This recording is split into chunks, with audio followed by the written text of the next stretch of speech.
हरियाली और शांत वातावरण ने लोगों का मन मोह लिया था।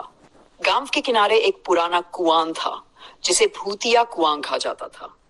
गांव वालों का मानना था कि इस कुएं में कोई आत्मा बसी है जो रात के समय बाहर निकलती है।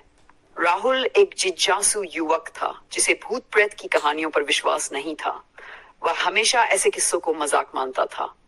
एक दिन उसने अपने दोस्तों से कहा, इस कुएं की कहानी सुन सुनकर मैं बोर हो गया हूँ। आज रात मैं जाकर देखूंगा कि वहां कोई भूत है या नहीं। राहुल के दोस्तों ने उसे समझाने की बहुत कोशिश की, लेकिन वह नहीं माना। रात का समय हो चुका था और गांव में हर जगह सन्नाटा था। राहुल अपने हाथ में टॉर्च लेकर कुएं की तरफ बढ़ा। जैसे ही वह कुएं के पास पहुंचा, उसे एक ठंडी हवा का झोंका महसूस हुआ।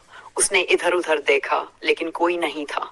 कुएं के चारों ओर धुंधली परछाइयां दिखाई देने लगीं। वह थोड़ा घबराया, लेकिन उसने खुद को संभाला। वह कुएं के पास गया और टॉर्च की रोशनी कुएं के अंदर डाली। कुएं के अंदर का पानी काला दिखाई दे रहा था और उसमें से हल्की हल्की आवाजें आ रही थी, जैसे कोई उसका नाम पुकार रहा हो। अचानक कुएं से एक हाथ बाहर आया और राहुल का पैर पकड़ लिया।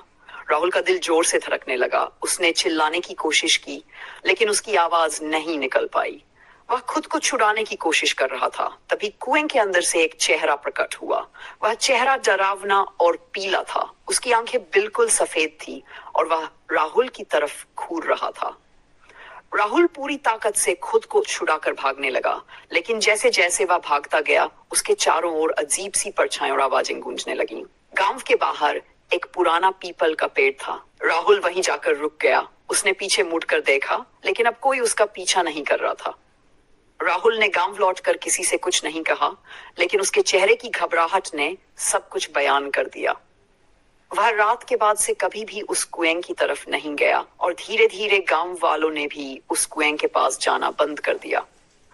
गांव में आज भी उस कुएं की कहानी सुनाई जाती है और कहा जाता है कि जो भी उस कुएं के पास रात में जाता है, वह कभी लौट कर नहीं आता।